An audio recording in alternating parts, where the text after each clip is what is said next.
আজি DLEDৰ এক্সাম আছিলে। পশ্চিম গুৱাহাটী মহাবিদ্যালয়ত পৰিছে মোৰ পৰীক্ষা। পিছে ৰাতিপুৱা 5টাতে উঠি 7:30 ওলালোঁ। ধাৰাপুৰলৈকে গৈ পাই 9:30মান বাজিলে।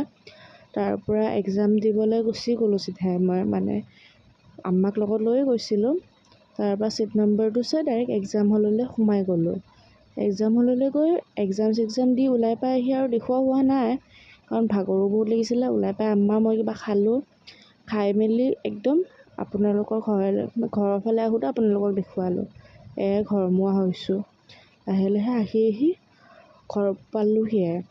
ঘৰ পোৱাৰ পিছত এজাক বৰষুণ দিলে, ভালেখিনি বৰষুণ দিলে। দিওঁতে কি কৰোঁ, ঘৰ আহি পাই ডাইৰেক্ট বৰষুণতে তিতিলোঁ। আগতে তিতি মেলি গা পা ধুই অলপ টাইম বাগৰি মেলি আকৌ গ'লোঁ মাহীহঁতলৈ।